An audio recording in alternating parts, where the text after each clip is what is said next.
অপরাহ্ন, আপনাদেরকে স্বাগতম আমাদের নতুন talk show, football talk show নিয়ে। আজকে আমরা ফুটবল নিয়ে কিছু কথা বলবো।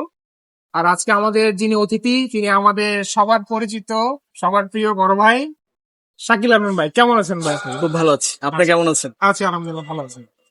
শাকিল ভাই, আজকে যেটা নিয়ে আমরা কথা বলবো, এর আগে আপনার সাথে কথা হয়েছিল কবিতা নিয়ে। আজকে যেহেতু ফুটবলের সিজন, এই কারণে ফুটবল নিয়ে কথা বলবো। অবশ্যই। আমি জানি যে আপনি ফুটবল পছন্দ করেন এবং আপনার পছন্দের দল হচ্ছে ব্রাজিল। একটু বলবেন কেন ব্রাজিল আপনার পছন্দ? আসলে ছোটবেলা থেকেই ব্রাজিলের খেলা খুব ভালো লাগে। ব্রাজিলকে বলা হয় ছন্দময় খেলার দেশ। কারণ আপনি জানেন তো যে ফুটবল একটা ফরম্যাটে খেলা হয়। সেখানে মিডফিল্ড থাকে, স্ট্রাইকার থাকে, লেফট উইংস থাকে, রাইট উইংস থাকে। তো সবকিছু মিলিয়ে ব্রাজিলের খেলা সবসময় ছন্দময় হয়। তাদের pass, back to back pass, এবং 5বারের বিশ্ব চ্যাম্পিয়ন হিসেবে শুধু আমি এটাই বলবো না, ওদের খেলাটা ল্যাটিন আমেরিকার মধ্যে ব্রাজিল এবং আর্জেন্টিনার খেলাটাই best. Brazil is hot favourite to me.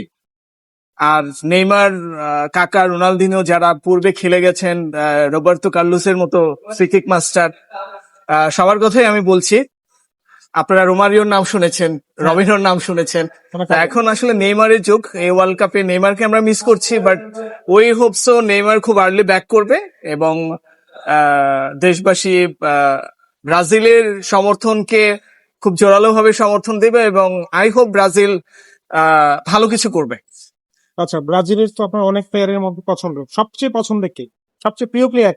সবচেয়ে প্রিয় প্লেয়ার এই মুহূর্তে নেইমার জুনিয়র আছে। He is the most technical একজন প্লেয়ার।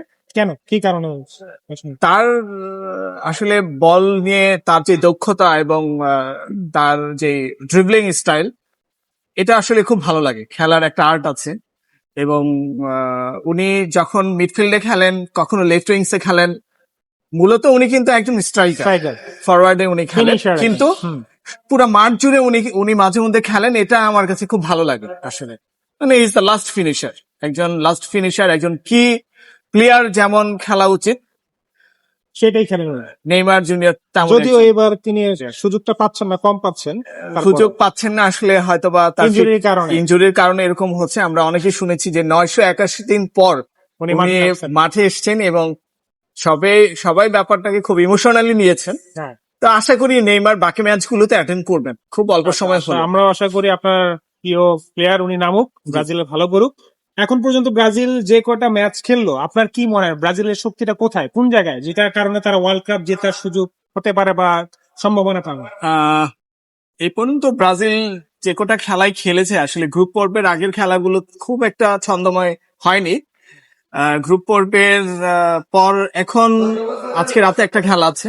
এই খেলাটা নরওয়ের সাথে, বা যে কোনো দল হোক না কেন, নকআউট সিস্টেমটা হচ্ছে আপনার ছোট দলগুলো কিন্তু অনেক সময় ভালো খেলে ফেলে। আমরা আর্জেন্টিনার সাথে আমরা দেখলাম যে তারা কিভাবে জয়লাভ করলো।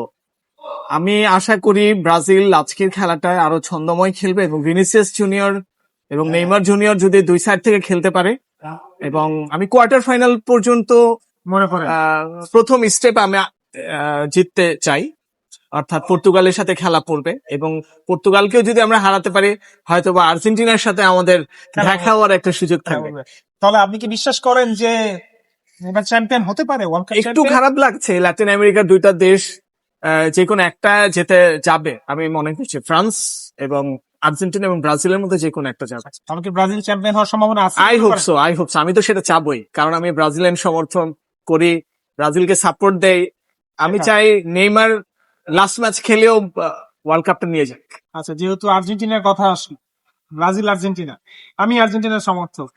এখন আমার মতো অনেকে আর্জেন্টিনার সমর্থক আছে, তাদের উদ্দেশ্যে কি বলবেন? তাদের আপনার মতে কি মনে হয়, কোন বার্তা আছে আপনার তাদের দেওয়ার জন্য? আর্জেন্টিনার সমর্থকদের তো অবশ্যই খেলা ওয়ার্ল্ড কাপ গুলোতে আমরা দেখি, সবসময় বলি যে ওয়ার্ল্ড কাপ মৌসুম গুলোতে সমর্থকদের মধ্যে যে একটা মানে বোঝাপড়া এবং যে একটা পজিটিভ নেগেটিভ যে একটা ব্যাপার, এটা অবশ্যই ভালো লাগে। তা না হলে ওয়ার্ল্ড কাপটা মনে হয় না জমতো না। থাকবে।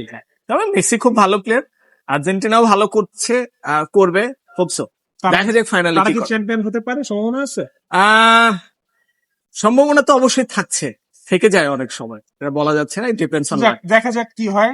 অনেক ধন্যবাদ শাকিল ভাই, অনুষ্ঠানে আবার আপনি সময় দেওয়ার জন্য। Thank you. আশা করি দর্শকরা ভালো। আপনাকেও ধন্যবাদ এবং বিধান হালদার পরিচালিত এই চ্যানেলটি তাকে ধন্যবাদ। বিধানকে ধন্যবাদ এত সুন্দর একটা আয়োজন করার জন্য, world cup FIFA. Thank you. Thank you so much, সবাইকে ভালো থাকবেন, সাবস্ক্রাইব করুন বিধান এই চ্যানেলটাকে। ধন্যবাদ।